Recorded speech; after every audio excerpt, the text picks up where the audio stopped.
Black people would die without white people. And quite frankly, they're our only allies that we have in this world. This toxic relationship that we have with white people and this built up anger that we have against them, it needs to come to an end. The Tibu, the black indigenous people of Libya, have been pushing back against policies and prejudices that block their pathway to citizenship and political representation in the country.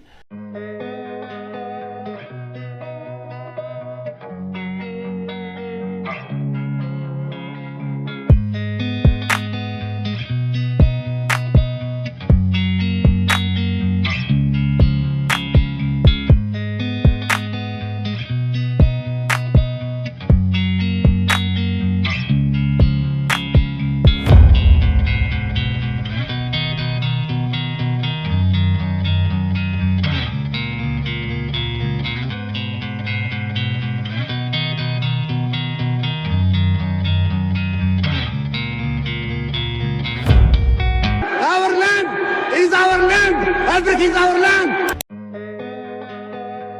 The CIA sent in hit squads into Libya to take out. Gaddafi wanted to create the United States of Africa.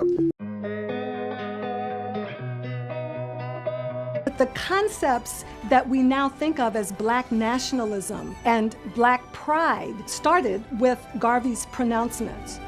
Garvey was extremely outspoken. He was, some people would say, almost bombastic. He wanted to take over Africa and had elected himself as president of Africa.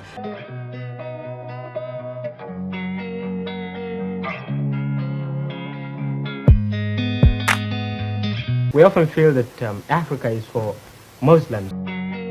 You cannot divide that which was never united. You can chant Africa as much as you want. Africa, Africa, Africa until your mouth is dry. None of it changes the reality. African identity does not triumph Islam. My biggest problem with non-Muslim Africa is that you people live in La La Land. You don't live in the reality. You wish certain things to be true, therefore you assume that they are true. But the reality of Muslim Africa is that people identify mainly based on religion. It doesn't matter what you say about it or I say about it, they will identify mainly on religion. You will not establish a kinship with Muslim Africa just because you identify them as black. You said you have prejudices against Christians in southern Nigeria. Is that particularly because they are Christians? I'm a Christian myself, but I have no prejudice against Mohammedans. I rather prejudice against whites. You are not going to marry a Fulani woman just because you identify her as black. You have to be Muslim. Niger, Mali, Burkina Faso, you may identify them as African, but they themselves see themselves primarily as Muslim. That is the truth. Take it or leave it. We often feel that Africa is for Muslims, not for Christians. It's meant for Muslims. And our social life is entirely different from the Western ways. We are totally opposed to... I'm not black. Stop calling us black, fam. We fucking look black. Do I look black to you, like, bro? I'm not black, fam. Man, Somali, bro. You get me, blood? We're not no fucking black people, bro. Somalis are not black. Let me explain why. Looking at me right now, chat, am I black? I'm literally brown. I'm literally brown, bro. Think about it as well. Somalis are Arabs. We're in the Arab leagues. We speak the Arab language. We eat the Arab food. Bro, think about it like this, bro. If a whole community doesn't regard themselves as black, we can't be black, bro. We literally can't be black, bro. Boogie, did you eat your brain cells? Really and truly, Somalis are Arabs, bro. Think about it, bro. We're in the Arab leagues. We speak the Arab language. Bro, tell me I'm not lying, bro. Black is just a social construct. Do not insult me or my ancestors by calling me black, okay? When the first European came to Somalia, they called us Caucasian, dark Caucasians. My hair is different, nose different, facial structure different, even voice tonality and voice frequency.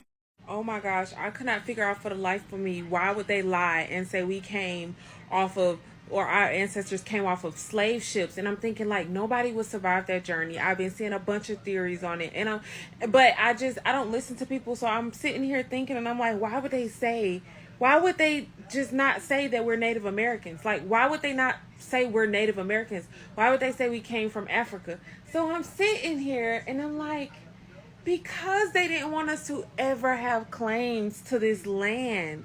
They didn't want us to ever have claims. So they destroyed as much evidence as they could, but they couldn't destroy the evidence fully. So what they did was they gave us some Native Americans, them $5 Indians. They gave us those Native Americans and said, that's what Native Americans look like. That's what Indians look like.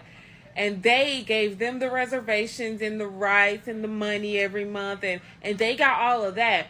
And the one that really got me was that they want to decolonize African curriculum. This means removing remnants of colonial teaching in the African education system, which include ideologies like the inferiority complex or the emphasis on foreign history.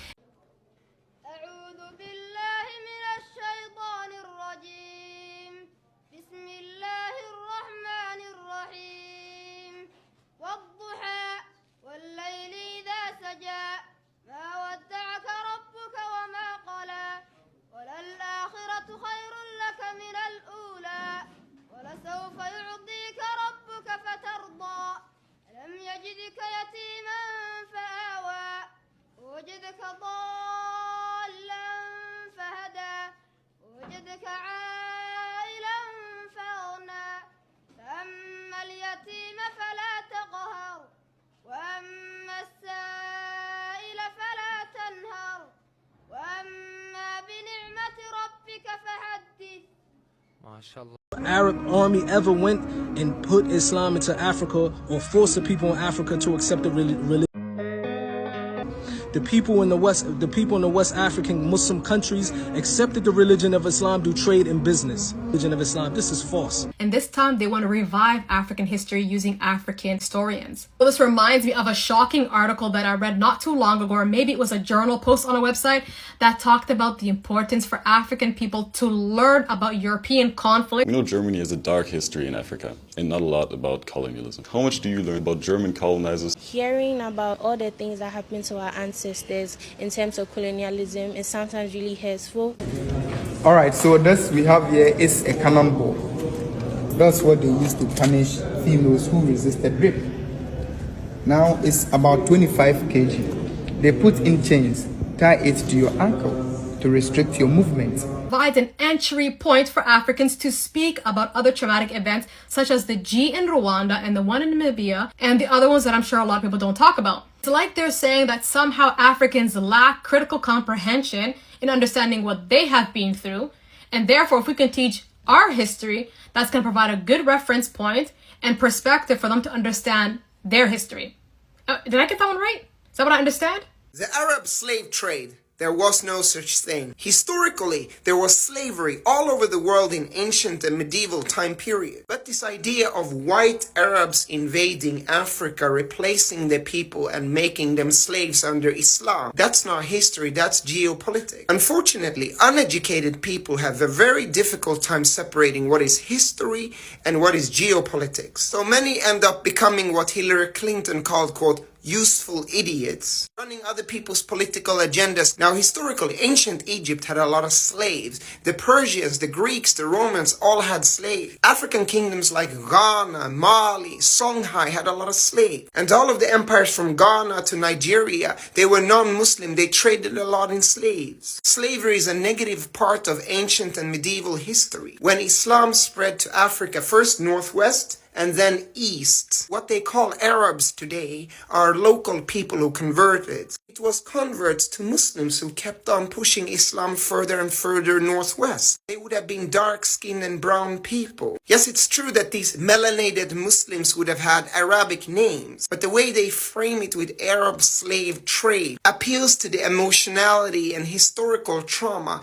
that some African people carry with the transatlantic slave trade, creating the intended geopolitical consequence, a African opinion against the Middle East. It's not history, it's geopolitics. You've heard of European slave traders, but have you heard of Tipu Tip, the African man who built an empire by selling his own people? He wasn't just involved, he was one of the biggest slave traders in East Africa. His real name, Hamad bin Mohammed, born in Zanzibar to an Omani Arab and Swahili family.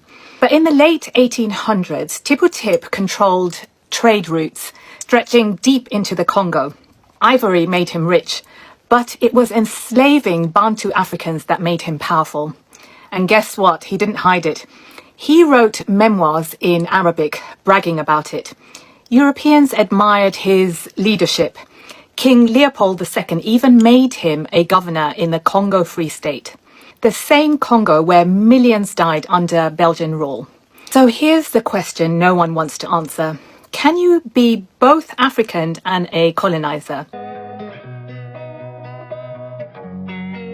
But the reality of Muslim Africa is that people identify mainly based on religion. It doesn't matter what you say about it or I say about it, they will identify mainly on religion. You will not establish a kinship with Muslim Africa just because you identify them as black. The greatest Arab slave trader in history is this. What? Yup, he's known as Tipu Tip or Hamad ibn Muhammad. But he's of course he's an African, born in Zanzibar. You have to understand the language of shaitan. What the West calls an Arab slave trader is an African with a Muslim name. The same West who colonized African people are bombing the Middle East and oppressing Muslims. They like to blame Gaddafi was not a Pan-Africanist hero. I'm so tired of seeing all these different takes about, oh, Gaddafi was going to create a United States of Africa, he was going to create a United African currency, you know, he was doing this, he was doing that. He was not doing any of that stuff. Gaddafi is nothing more than an opportunist and a Pan-Arabist at heart. This is the same man that started the Arabic Legion whilst in power. This Arabic Legion had the sole goal of spreading Arabism and Islam across the African continent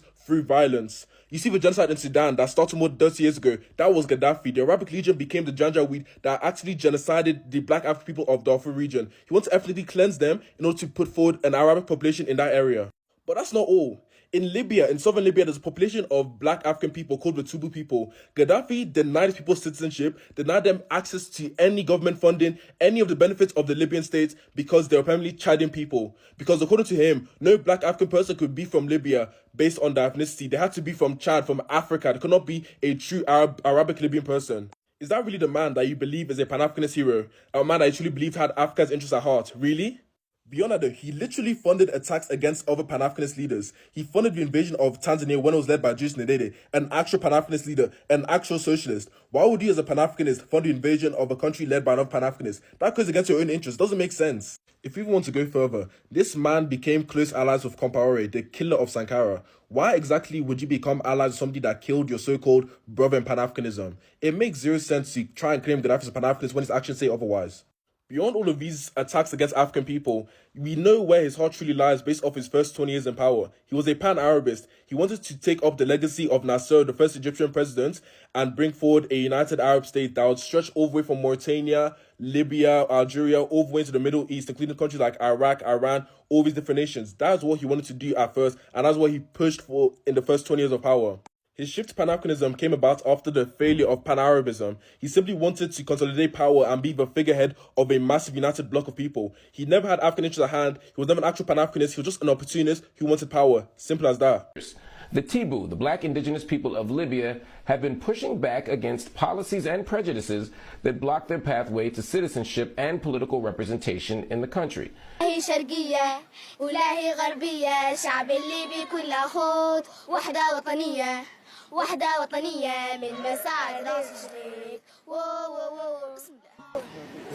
are living, in 2011, but still the houses are, made from mud. We have petrol and we have everything, but the ex-regime, Gaddafi regime, made us still live the kind of life that you can see now because of tribe issues and all these things.